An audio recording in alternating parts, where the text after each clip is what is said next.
Hello friends, मैं आपका mentor, आपका साथी विपिन सर। आज आपसे डिस्कस कर रहा हूँ बहुत ही मोस्ट इम्पोर्टेंट टॉपिक।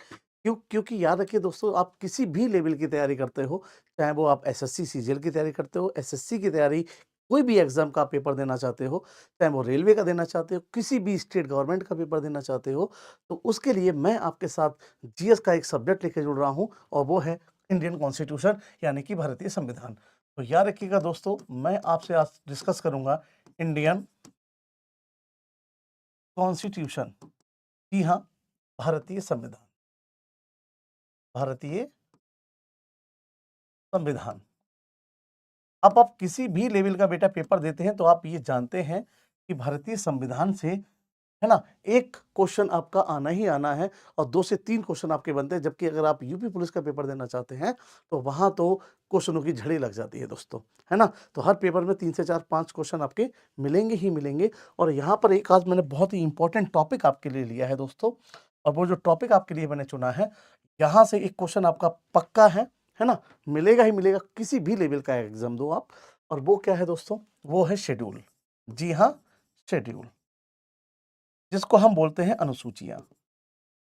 अनुसूचियां। तो जैसे कि हम जानते हैं, जो शेड्यूल हैं, जो अनुसूचियां हैं बेटा, ठीक है, बड़ा इंपॉर्टेंट रोल अदा करते हैं भारतीय संविधान में। और हम सभी जानते हैं कि जो भारतीय ओरिजिनल कॉन्स्टिट्यूशन था, यानी कि जो भारतीय मूल संविधान था, क्या था? मूल संविधान था। उसमें 8 अनुसूचियां थी। 8 अनुसूचियां थी। जी हाँ। जबकि अगर मैं वर्तमान में बात करता हूं आपसे, वर्तमान संविधान में, वर्तमान संविधान में अगर मैं बात करता हूं आपसे, तो दोस्तों यार रखिए, वर्तमान में 12 अनुसूचियां हैं। कितनी अनुसूचियां हैं? तो 12 अनुसूचियां हैं। और ये 12 की 12 अनुसूचियां, विश्वास मानिए, मैं आपको बहुत इजी इन टिप्स पे याद कराने वाला हूं। बस आप जुड़े रहिए मेरे साथ एसएससी गुरुकुल के ऑनलाइन प्लेटफॉर्म पर, है ना।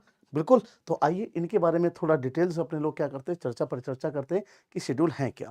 तो सबसे पहले बेटा शेड्यूल 1। तो अनुसूचियों 1 के बारे में अगर मैं आपसे बात करूं, तो याद रखना, जो शेड्यूल 1 है,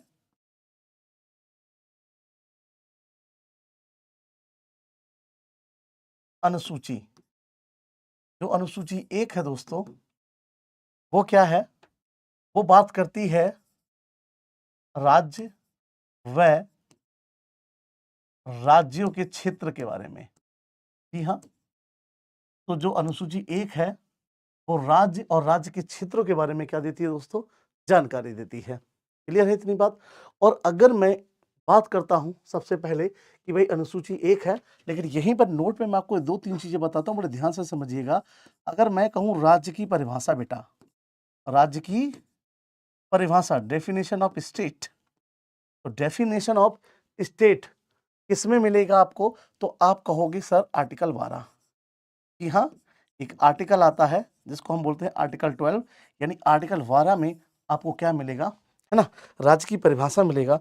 जबकि दोस्तों अगर मैं आपसे और एक बात करूं, तो यहाँ पे बहुत अच्छे से समझिएगा।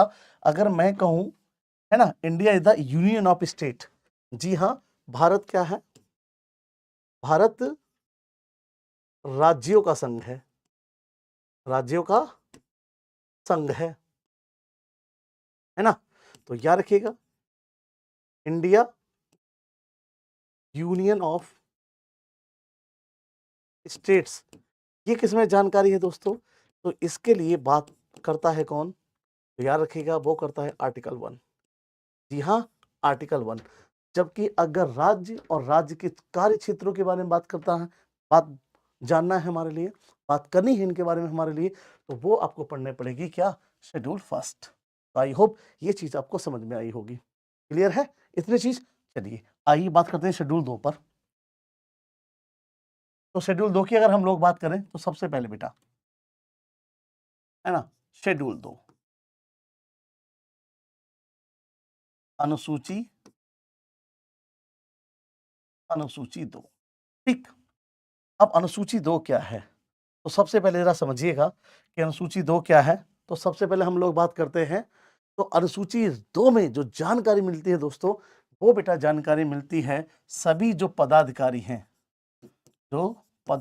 हैं, इनके वेतन, यानी कि इनकी सैलरी की जानकारी और इनके वेतन भत्तों की जानकारी, अलाउंसेस की जो जानकारी मिलती है वो मिलती है आपके लिए अनुसूची 2 में बेटा। इसमें मिलती है अनुसूची 2 में। क्लियर? तो बहुत अच्छे से क्या रखेंगे, इस चीज को याद रखेंगे कि अनुसूची 2 में किसकी जानकारी मिलती है।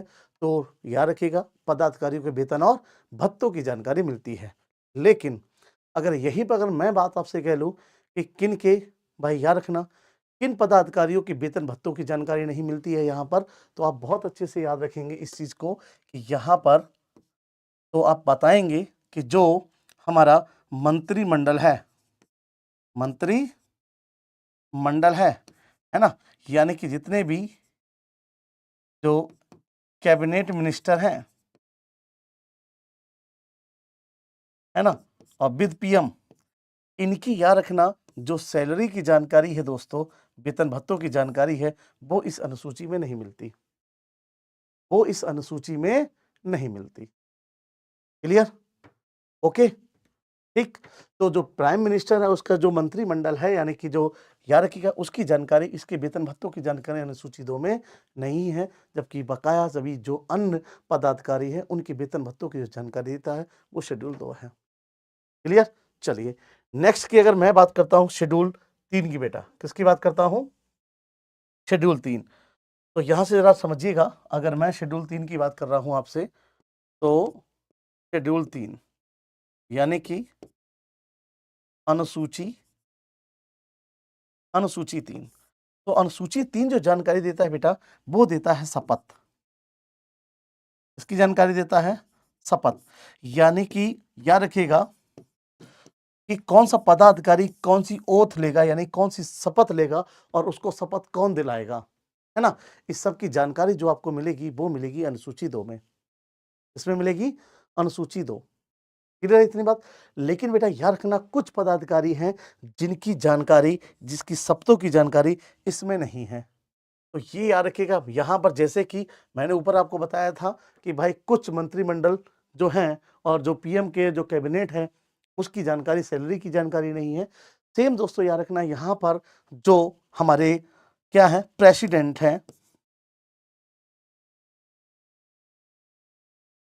जो प्रेसिडेंट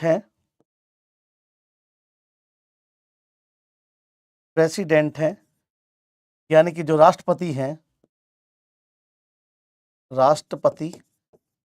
यानी कि प्रेसिडेंट, जो प्रेसिडेंट है, और जो वाइस प्रेसिडेंट है यानी कि उपराष्ट्रपति,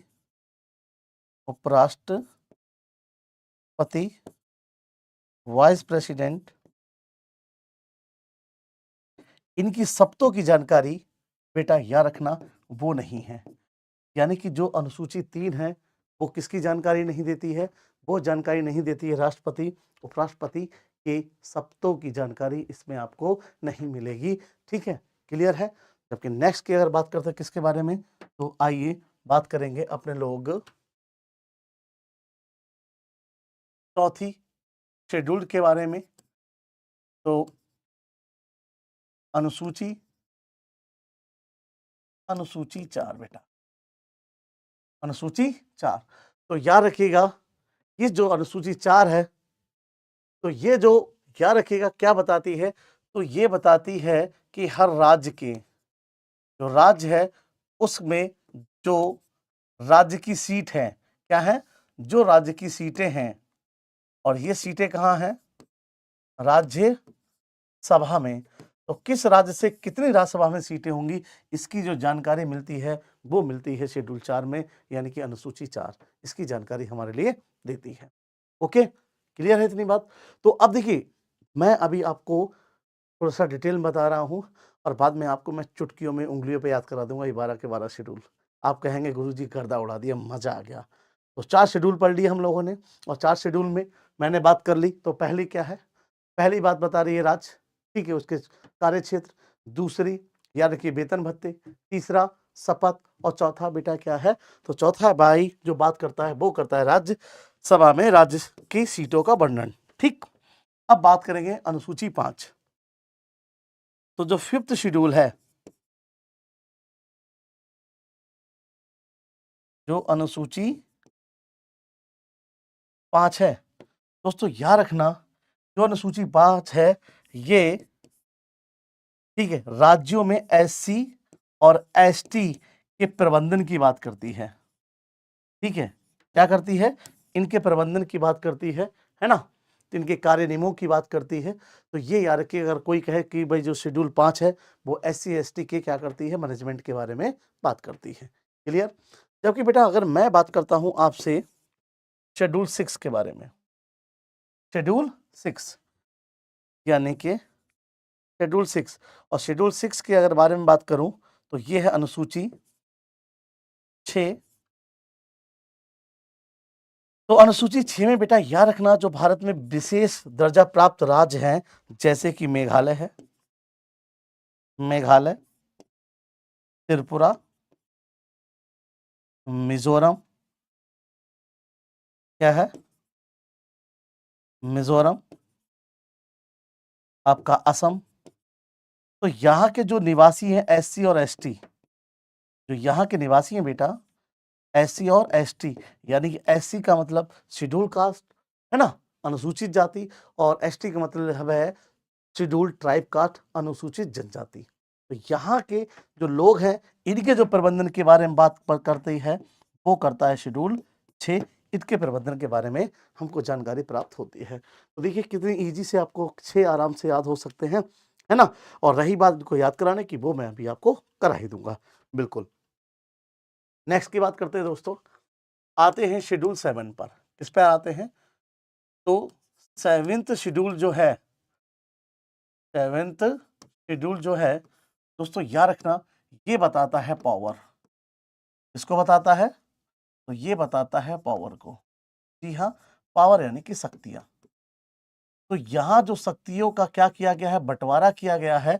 और जो बेटा बंटवारा किया गया है, बड़े ध्यान से समझिएगा इस चीज को, जो ये बंटवारा हुआ है जो पावर का, जो शक्तियों का, तो इसमें कुछ सब्जेक्ट है कि किस पर नियम कौन बनाएगा, केंद्र सरकार बनाएगी। किस पर नियम बनाने के जो कानून बनाएगा वो राज्य सरकार के होंगे दोस्तों। और किस पर जो कानून बनाने के अधिकार होंगे वो किसके होंगे, वो आपके दोनों के होंगे, केंद्र और राज्य के होंगे। अगर दोनों में वरीयता की बात की जाएगी तो वरीयता बेटा किसको दी जाएगी, वो केंद्र सरकार को दी जाएगी। जी हाँ, तो आपने आपने यहाँ पे अनुसूचियां में अगर देखेंगे तो 7th सूची है जो पावर को बताती है। और यहाँ दोस्तों पावर जो है ना, वो 3 प्रकार में आपको डिवाइड मिलेगी। एक मिलेगी आपको, ये याद रखिएगा, कौन मिलेगा, तो एक मिलेगी यूनियन, तो इसको हम बोलते हैं यूनियन लिस्ट। एक होता है स्टेट, स्टेट लिस्ट। एक बेटा होता है कॉनकरेंट, तो ये याद रखिएगा कॉनकरेंट। तो ये एक होता है भाई यूनियन लिस्ट, एक होता है स्टेट लिस्ट, और एक होता है कॉनकरेंट लिस्ट।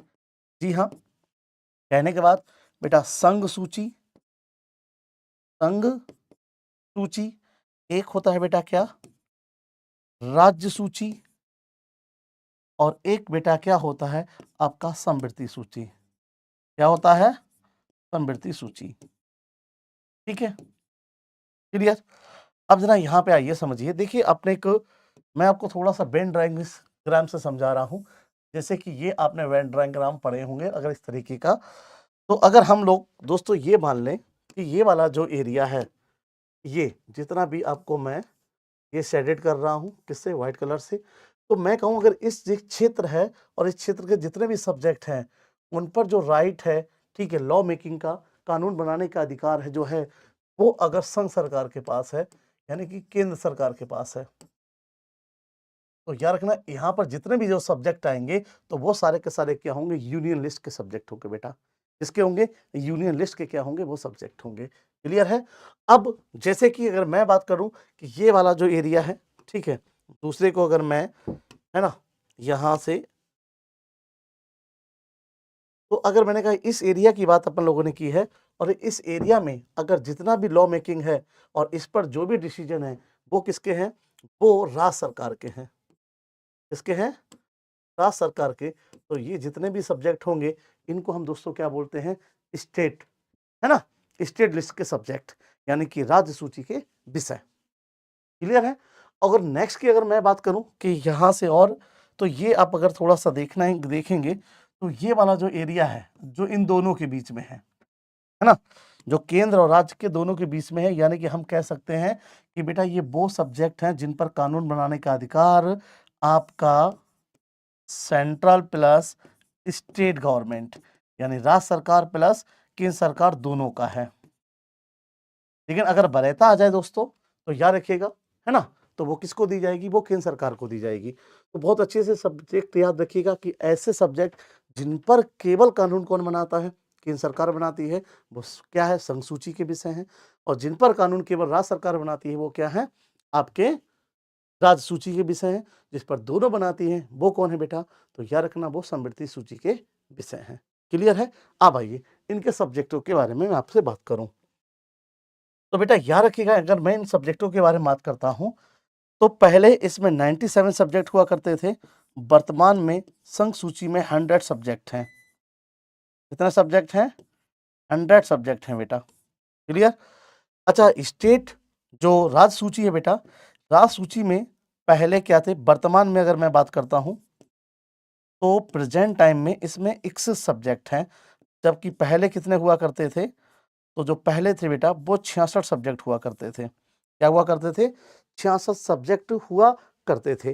अच्छा, समवर्ती सूची में वर्तमान में कितने सब्जेक्ट हैं, कितने विषय हैं, तो आप कहेंगे सर 52 सब्जेक्ट हैं, जो कि पहले कितने हुआ करते थे, तो 47 हुआ करते थे। कितने हुआ करते थे पहले, 47। ठीक है। तो वर्तमान में इनके सब्जेक्ट याद रखिएगा। और क्या हुआ, अगर मैं आपको थोड़ा सा बताऊं तो यहीं पर मैं आपको थोड़ी सी एक चीज ऐड ऑन कर रहा हूं, और बेटा वो क्या है, क्योंकि यहां पर याद रखने 42वें संविधान संशोधन, है ना, 42वें संविधान जो संशोधन हुआ, यानी कि 42 कॉन्स्टिट्यूशन अमेंडमेंट जो हुआ, और ये हुआ है 1976 में। यहां पर याद रखना इसके कितने सब्जेक्ट बेटा, 5 सब्जेक्ट। किसके, इसके 5 सब्जेक्ट, किसके, राज्य सूची के। तो राज्य सूची के जो 5 सब्जेक्ट थे वो किसमें बदल दिए गए, वो समवर्ती सूची में बदल दिए गए।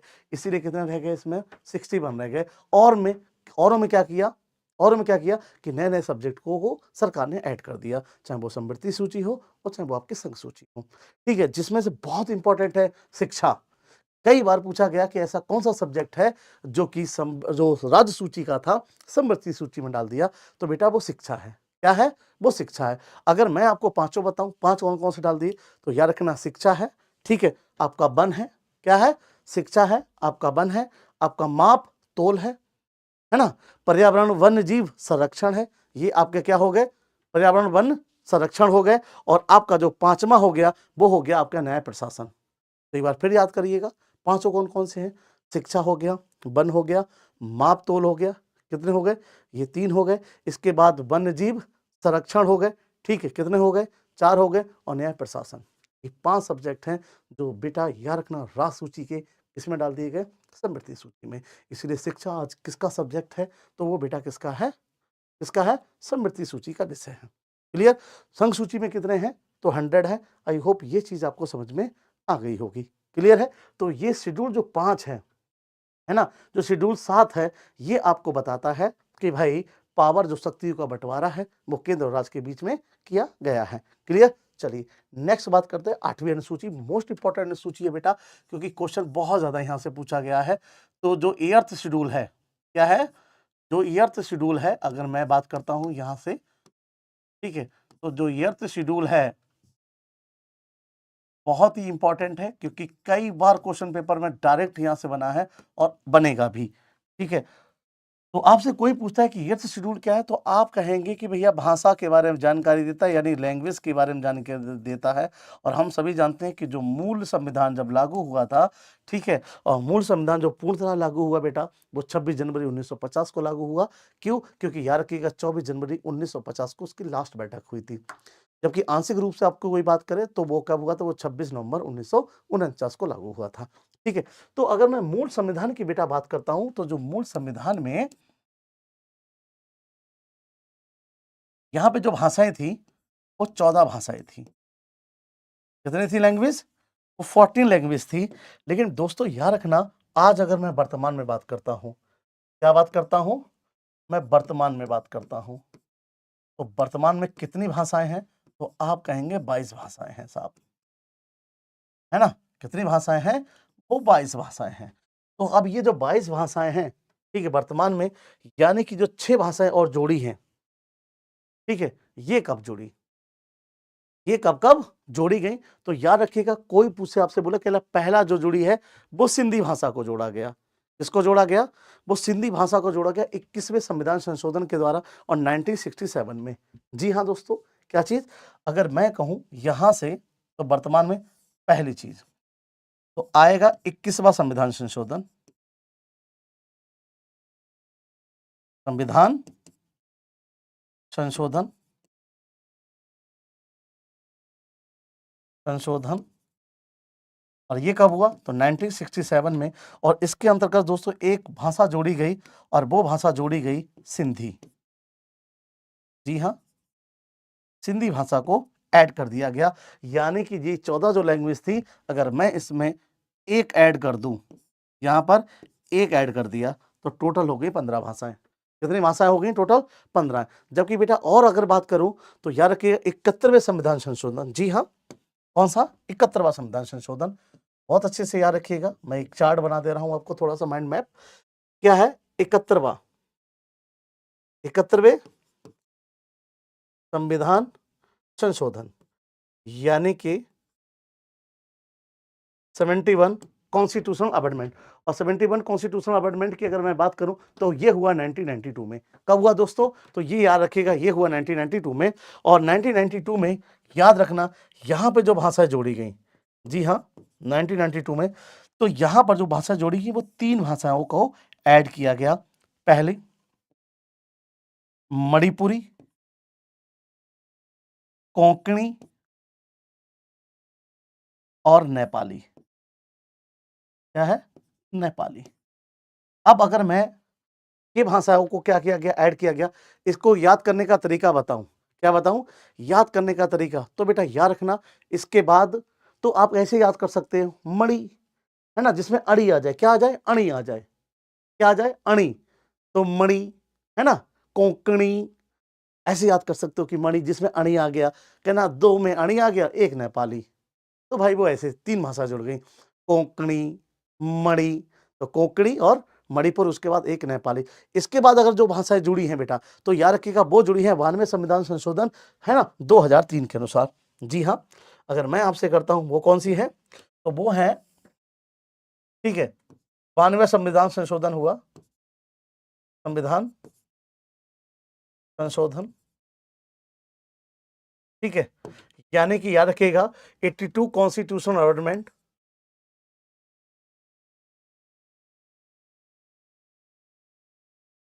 तो ये है कॉन्स्टिट्यूशनल अमेंडमेंट, कौन सा? 92 वाला। और ये बेटा हुआ 2003 में। तो 2003 में जो कॉन्स्टिट्यूशनल अमेंडमेंट हुआ, और तो इसके अंतर्गत कितनी भाषाएं जोड़ी हैं? तो दोस्तों याद रखिएगा, इसके अंतर्गत जो जोड़ी गई हैं वो 8 भाषाएं जोड़ी गई हैं। तभी तो होगा ना भाई। अगर देखिए लिया जाए कि टोटल 22 है, तो पहले 14 थी, और अब कितनी हो जाएंगी? टोटल 22, यानी कि 6 भाषाएं ऐड की गई। तो यहां पर मैंने क्या कहा? 3 भाषाएं ऐड की गई। इसके बाद बेटा कितनी भाषाएं ऐड की गई हैं? तो वो 4 भाषाएं ऐड की गई हैं। अब आप टोटल जोड़ लो, तो ये टोटल भाषाएं बेटा कितनी हो जाएंगी? है ना, 22 भाषाएं हो जाएंगी। कितनी भाषाएं हो जाएंगी? तो 22 भाषाएं हो जाएंगी। क्लियर? लेकिन क्वेश्चन ये आया कि 2003 में, 1992 में कौन कौन सी भाषाएं जोड़ी गई? तो दोस्तों याद रखिएगा, जो जोड़ी गई हैं उनके लिए आप एक ट्रिक याद कर सकते हैं, शब्दम। क्या याद कर सकते हैं? तो मेरी तरफ से एक ट्रिक लेके जाइएगा, और आप, वो ट्रिक क्या है यहां से, तो दोस्तों याद रखिएगा, यहां पर हम बात कर सकते हैं, ठीक। तो 4 भाषाएं जुड़ी हैं, और इसके लिए आप याद रखेंगे शब्दम। जी हाँ, ठीक है। तो अगर दोस्तों बात करें, तो सबसे पहले यहां पर आप याद करेंगे 4 भाषाएं जुड़ी हैं, और वो जुड़ी हैं शब्दम। जी हाँ, ये एक तरीका है याद करने का, ये 4 भाषाओं को, ठीक है। तो पहला संथाली, क्या है? तो याद रखिएगा, शब्दम का मतलब दोस्तों क्या है? संथाली, बा से क्या है बोडो, बा से क्या है बोडो, डा से क्या है डोंगरी और मा से क्या है मैथिली। तो बेटा कौन सी है संथाली, सा से क्या है संथाली, बा से क्या है बोडो, क्या है बोडो, डा से क्या है बेटा डोंगरी, डोंगरी और मा से है मैथिली, क्या है मैथिली। तो इस प्रकार दोस्तों याद रखना, इस प्रकार आज मूल संविधान में ठीक है जो 14 भाषाएं थी आज बढ़कर कितनी हो गई हैं 22 भाषाएं हो गई हैं। तो कितनी हो गई हैं 22 भाषाएं हो गई हैं। क्लियर। और अभी एक मैं थोड़ा सा और आपको नोट पे पॉइंट बता रहा हूं, क्यों, क्योंकि याद रखिएगा सबसे पहले क्या हुआ 96 संविधान संशोधन 2011 में अभी जो किया गया, जी हाँ क्या किया गया 96 संविधान संशोधन 2011 में अभी जो किया गया है उसके अनुसार जो उड़िया भाषा थी उसको ओडिया बोल दिया गया है। जी हाँ। तो देखते हैं थोड़ा सा, अगर मैं बात कहूं यहां पर दोस्तों क्या है नोट में हम लोग एक चीज जानेंगे, और क्या जानेंगे कि 96 संविधान संशोधन जो बेटा अभी 2011 में हुआ, तो इसमें जो उड़िया भाषा है, क्या भाषा है उड़िया, इस उड़िया भाषा को ओडिया कर दिया गया। क्या कर दिया गया है ओडिया, क्या कर दिया गया है ओडिया कर दिया गया है। क्लियर। तो इस प्रकार मैंने आपको 8 अनुसूचियां क्या करा दी हैं, है ना। भी डिटेल में आपको मैं बता रहा हूं जहां से क्वेश्चन बच के नहीं जाना चाहिए और ना ही जाएगा दोस्तों, और क्योंकि मैं आपको विद कॉन्सेप्ट क्लियर करा रहा हूं कि कहां कहां से क्या कॉन्सेप्ट आपका बन सकता है और कहां कहां से कॉन्सेप्ट आपका आ सकता है। तो ये जो मूल संविधान था ये उसकी थी 8 भाषाएं, ठीक है, मतलब ठीक 8 अनुसूचियां थी। क्लियर बेटा। तो जो मूल संविधान था ये उसकी क्या थी आपकी 8 अनुसूचियां। ठीक। अब जो बाद में जो 4 अनुसूचियां जुड़ी हैं आइए उनके बारे में भी क्या करते हैं चर्चा पर चर्चा थोड़ा सा कर लेते हैं। क्लियर है दोस्तों। आओ तो सबसे पहले चीज यहां से नेक्स्ट की बात करते हैं, तो वो करते हैं अनुसूची, अनुसूची 9 और 9th अनुसूची की अगर हम लोग बात करें तो दोस्तों याद रखिएगा इसको जो जोड़ा गया था, इसको जो ऐड किया गया वो याद रखिएगा फर्स्ट कॉन्स्टिट्यूशन अमेंडमेंट, अमेंडमेंट यानी कि जो पहला क्या हुआ था, पहला संविधान संशोधन, संशोधन के अंतर्गत इसको जोड़ा गया और पहला संविधान संशोधन क्या हुआ, तो बेटा ये हुआ 1951 में।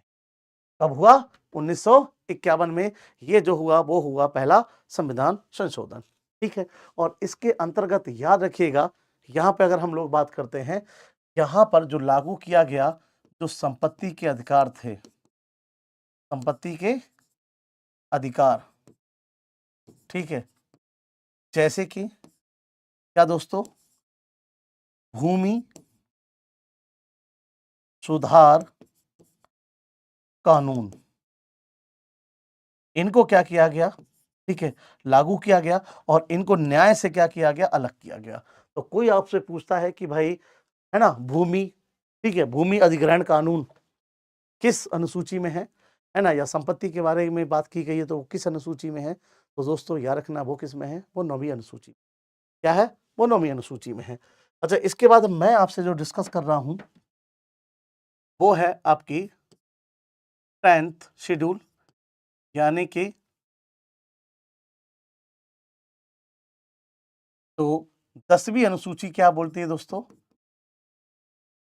10वीं अनुसूची याद रखना पार्टियों के लिए बहुत इंपॉर्टेंट है। वो इसलिए इंपॉर्टेंट है क्योंकि याद रखिएगा जितनी भी संसद है क्या है, तो अगर मैं बात करता हूं 10वीं अनुसूची के बारे में, तो 10वीं अनुसूची की अगर मैं बात आपसे करूं तो सबसे पहले याद रखिएगा ये 92 संविधान संशोधन 1985 में क्या हुई लागू हुई, है ना, यानी कि जोड़ी गई।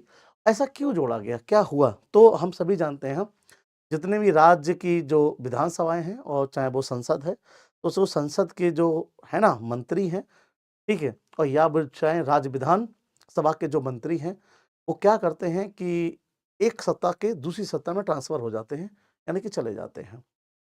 याद रखिएगा 1985 में ये कानून लाया गया था, क्यों? क्योंकि उस समय राजीव गांधी की सरकार थी और मार्च 1985 में ये दल-बदल कानून यानी कि एंटी डिफेक्टिव लॉ क्या किया गया था? पास किया गया था। तो याद रखिएगा, तो जितना भी जो एंटी डिफेक्टिव, ठीक है, लॉ था, इसको क्या किया गया है? लागू किया है और इसमें क्या कहा गया है कि 1/3 से कम, क्या चीज़ दोस्तों? 1/3 से कम अगर कोई भी पार्टी का कोई भी सदस्य सत्ता दल-बदल करता है, तो उसकी सदस्यता क्या हो जाएगी? समाप्त हो जाएगी, उसको मंत्री नहीं बनाया जाएगा, ठीक है? जब तक नहीं बनाया जा सकता कि जब तक वो दोबारा से पुनः निर्वाचित होकर ना आ जाए, ठीक है? अगर कोई भी सत्ता दल-बदल कानून का क्या करता है दोस्तों? उल्लंघन करता है, ठीक है? लेकिन याद रखिएगा, सबसे पहले अगर हम लोग बात करें, लेकिन बाद में क्या हुआ कि 91 संविधान संशोधन 2003 के अंतर्गत, है ना? उस समय जो सरकार रहेगी वो रहेगी अटल बिहारी वाजपेयी की। तो 91 संविधान संशोधन के अंतर्गत दोस्तों इसको जो 1/3 था उसको 2/3 कर दिया गया। और वो क्या कहा गया, अगर 2/3 लोग एक साथ सत्ता दल-बदल करते हैं, तो उन पर दल-बदल कानून लागू नहीं होगा। अगर इससे कम करते हैं, तो उन पर दल-बदल कानून लागू होगा। क्यों? कि जो पहले कहा गया था कि 1/3 से अगर कम लोग क्या करते हैं, किसी की पार्टी को छोड़ते हैं, तो उन पर दल-बदल कानून लागू होगा और उनकी सदस्यता को समाप्त कर दिया जाएगा, उनको कोई भी मंत्री पद नहीं दिया जाएगा। जब तक नहीं दिया जाएगा, तब तक वो पुनः निर्वाचित होकर नहीं आ जाते। यहाँ पर क्या कर दिया, संशोधन करके वो 1/3 को 2/3 कर दिया। क्या कर दिया? 2/3 कर दिया। क्लियर है इतनी बातें? तो आओ बात करते हैं सबसे पहले। तो याद रखिएगा, कोई कहे 10वीं अनुसूची, तो 10वीं अनुसूची जो बेटा जो जोड़ी गई है, तो वो जुड़ी है आपकी 92 संविधान संशोधन 1985। तो याद रखिएगा कौन-सा हुआ है? 52वां संविधान संशोधन, संविधान संशोधन हुआ और इस संविधान संशोधन जो किया गया, ये हुआ 1985 और इस समय सरकार किसकी है बेटा? तो वो है राजीव गांधी की। किसकी है? राजीव गांधी। तो राजीव गांधी, याद रखना, यहाँ पर क्या हुआ कि भाई दल-बदल कानून क्या किया गया? लागू किया गया। यानी कि ठीक है, एंटी डिफेक्शन लॉ क्या लाया गया? एंटी डिफेक्शन लॉ, जो कि 18 एक का ऐसा कानून लाया गया जो कि 18 मार्च, याद रखिएगा 18 मार्च 1985 को लागू हुआ। तो यहाँ पर एक कानून हुआ, ठीक है, एंटी डिफेक्शन लॉ लाया गया, जो कि 12 मार्च 1985 को क्या किया गया? लागू किया गया। ठीक है, तो ये याद रखिएगा, क्या किया गया? ये लागू किया गया। क्लियर? तो एंटी डिफेक्शन लॉ जो आया वो 12 मार्च 1985 को आया, राजीव गांधी की सरकार लाई और यहाँ पे जोड़ा गया कि क्या जोड़ा गया दोस्तों? कि अगर, ठीक है, कि अगर एक तिहाई सदस्य यानी कि मेंबर्स अगर किसी की पार्टी को छोड़ते हैं, तो दल बदल कानून नहीं लगेगा, तो दल बदल कानून नहीं लगेगा। अदरवाइज उस पर याद रखिएगा किसका कानून लगेगा? दल बदल का, और उसकी सदस्यता को क्या कर दिया जाएगा? समाप्त कर दिया जाएगा। क्या कर दिया जाएगा? समाप्त कर दिया जाएगा। क्लियर है इतनी बात? बहुत अच्छे से समझिएगा, ठीक है, ओके, डन। लेकिन इसके बाद बेटा क्या हुआ, वो जरा आओ समझो, वो समझिए। हुआ क्या कि इसमें फिर से संशोधन किया गया और ये किया गया 91वें संविधान संशोधन। जी हाँ, ये जो एंटी डिफेक्शन लॉ था, इसमें क्या किया गया? 91वें संविधान संशोधन किया गया और ये जो संविधान संशोधन जो बेटा किया गया, ये याद रखना, ठीक है, ये किया गया 2003 में। ठीक है, 2003 में सरकार रहेगी किसकी? अटल बिहारी वाजपेयी की। और जहां पर एक तिहाई सदस्य था, एक तिहाई सदस्य थे, इसकी जगह क्या कर दिया गया? 2/3 सदस्य कर दिए। अगर एक साथ किसी भी पार्टी के 2/3 सदस्य अगर बेटा क्या करते हैं, उस पार्टी को छोड़ते हैं, तो उन पर दल बदल कानून लागू नहीं होगा। ठीक है, नहीं लगेगा। अदरवाइज उन पर क्या लगेगा? दल बदल। क्या लगेगा? दल बदल कानून। ठीक है, दल बदल कानून का उल्लंघन लगेगा और उनकी सदस्यता को क्या कर दिया जाएगा, समाप्त कर दिया जाएगा। क्लियर है, मोस्ट इंपॉर्टेंट है बेटा। ठीक है, और टेंशन ना लीजिए, अभी मैं आपको ये एक्सप्लेन कर रहा हूँ और ये अभी मैं सब आपको एक चुटकियों में याद कराने वाला हूँ, बिल्कुल परेशान ना होइएगा, है ना। तो आइए नेक्स्ट की बात करते हैं बेटा। और वो नेक्स्ट की बात क्या है, तो सबसे पहले चीज अगर यहाँ मैं अगर आपसे बात करूँ तो अब मैं बात आपसे कर रहा हूँ 11th शेड्यूल की, यानी कि 11वीं अनुसूची की बात कर रहा हूँ, 11वीं अनुसूची। और बेटा याद रखिएगा 11वीं अनुसूची जो है ये जोड़ी गई है 73वें संविधान संशोधन के द्वारा, 1992 में, 1992 में इसको ऐड ऑन किया गया। और बेटा ये हमको जो जानकारी देती है वो देती है पंचायत राज की, इसकी देती है पंचायत राज। ठीक है, तो पंचायत राज जो व्यवस्था है उसके बारे में जो बात करता है वो कौन है ना। तो ये देखिए अनुसूची, भाई इनका क्या पंचायती राज का क्या प्रशासन होगा, है ना, कैसे ये चलाई जाएगी, इसको हम सोशल या लोकल गवर्नेंस भी बोलते हैं, है ना। तो अगर दोस्तों अगर मैं इसकी बात करूं तो सबसे पहले हम जानते हैं कि जो पंचायती राज की शुरुआत हुई है वो आपकी हुई है राजस्थान से। कहाँ से हुई है, राजस्थान से, जी हाँ। तो ये फर्स्ट स्टेट है। ओके, अगर मैं सेकंड स्टेट की बात करूं तो बेटा वो आंध्र प्रदेश है, वो आंध्र प्रदेश है। तो ये सेकंड राज्य है। और राजस्थान में भी कहाँ से हुई है, तो ये हुई है बेटा नागौर से। कहाँ से हुई है, नागौर जिले से, जी हाँ। नागौर जिला जो राजस्थान का है इसकी शुरुआत यहाँ से की गई पंचायती राज। अच्छा, यहाँ पे अगर मैं आपसे और थोड़ी एक बात करूं, है ना, तो बेटा याद रखना इस पंचायती राज व्यवस्था में आज लगभग में आपको 29 सब्जेक्ट यानी कि विषय रखे गए हैं। ठीक है, कितने सब्जेक्ट हैं, 29 सब्जेक्ट। और एक बात समझिएगा, अगर बात करते हैं यहाँ पर बेटा, और वो क्या है, तो इस चीज को नोट में आप याद रखेंगे, जो आर्टिकल, जो बेटा आर्टिकल 14 है, 40, जो आर्टिकल 40 यानी कि 40 है, वो भी क्या बताता है, पंचायत को बताता है। किसके बारे में बताता है, पंचायत व्यवस्था के बारे में बताता है। ठीक है, 40।